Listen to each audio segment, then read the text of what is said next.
एक बैंक जहां जाने के नाम से लोगों को घबराहट होने लग जाती है, ये चिंता होने लग जाती है कि काम आज ही होगा या नहीं होगा। जहां जाते हुए ये विचार आने लग जाते हैं कि कहीं सर्वर डाउन हुआ तो, या साहब सीट पर होंगे या नहीं होंगे, पासबुक प्रिंटिंग वाली मशीन तो चल रही होगी ना, सर छुट्टी से आए या नहीं आए होंगे, या फिर मेरी एप्लीकेशन आगे भेजी भी होगी या नहीं होगी। और ये सब सोचते हुए जब आप उस बैंक में घुसते हैं तो सारी की सारी शंकाएं अक्सर सच साबित होती हुई लगती है। खैर, आप समझ तो गए होंगे कि मैं उसी सरकारी वाले एसबीआई बैंक की बात कर रहा हूं। तो ऐसा हुआ कि राजसमंद की कांकरोली ब्रांच में मेरे पिताजी के एक घनिष्ठ मित्र के अकाउंट में बदलाव के लिए जाने का काम पड़ा। पिताजी के उन मित्र की शारीरिक क्षमता उम्र के इस पड़ाव पर और कुछ दिनों पहले ही उनकी जीवन साथी के निधन के कारण बहुत कमज़ोर हो गई, जिसके कारण वो बिस्तर से भी नहीं उठ सकते हैं। और जब बिस्तर से नहीं उठ सकते तो बैंक आना तो मुमकिन ही नहीं है, और पत्नी का निधन हुआ है तो परिवार को पैसों की ज़रूरत भी है। इस प्रयोजन से जैसे ही मैं बैंक के अंदर घुसता हूँ तो देखता हूँ कि सारे के सारे काउंटर खाली पड़े हैं। ना कैशियर अपनी जगह, ना मैनेजर अपनी जगह, और ना ही कोई अन्य कर्मचारी। ग्राहक सारे कुर्सी पर जमे हुए हैं। कुछ ग्राहक भरोसे वाली लाइन लगाकर खड़े हुए हैं। और जब पता किया तो ज्ञात हुआ कि वही सिस्टम काम नहीं कर रहे हैं। मैनेजर साहिबा के पास गया तो देखा कि वो चिंता में डूबी हुई है। मैंने उन्हें अपनी समस्या समझाने की कोशिश करी, मगर वो अपने सिस्टम के प्रति चिंतित थी और कंटिन्यूअस कॉल पे लगी हुई थी ताकि सिस्टम को जैसे कैसे चालू करवाया जाए। वो मेरी बात नहीं सुन पा रही थी। फिर भी जब मैंने उनको समझाया तो उन्होंने वाइस मैनेजर से बात करने के लिए कहा।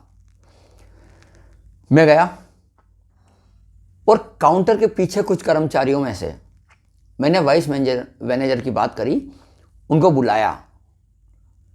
उन्होंने जब पता किया और मैंने अपनी समस्या बताई कि ये समस्या है, बुजुर्ग की हालत सही नहीं है, क्या कुछ अल्टरनेट व्यवस्था बैंक की तरफ से हो सकती है या फिर उन्हें लाना ही होगा। उन्होंने जब मेरी सारी बात सुनी तो तुरंत, वो एक प्रोसीजर होता है अपने सीनियर कर्मचारी से बात करने का, तो तुरंत मैनेजर साहिबा के पास गई। मगर मैनेजर साहिबा तब भी फ़ोन पर उलझी हुई थी। थोड़ी देर वाइस मैनेजर ने इंतज़ार किया और उसके बाद उन्होंने अपने स्तर पर मानवीय दृष्टिकोण रखकर निर्णय लेते हुए अपने अधीनस्थ कर्मचारी को मेरे साथ रवाना किया। यह एक सकारात्मक परसेप्शन क्रिएट करता है उस बैंक के प्रति।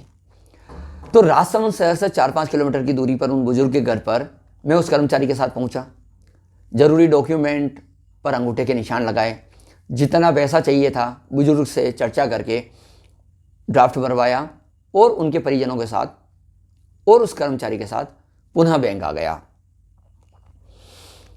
बैंक की वाइस मैनेजर, जिनका नाम नेहा राव है, तो नेहा जी ने उस कर्मचारी से सारी जानकारी ली तथा मुझे आश्वस्त किया कि बुजुर्ग की एप्लीकेशन जो नॉमिनी की थी, पत्नी का देहांत हो गया, नॉमिनी हट गया,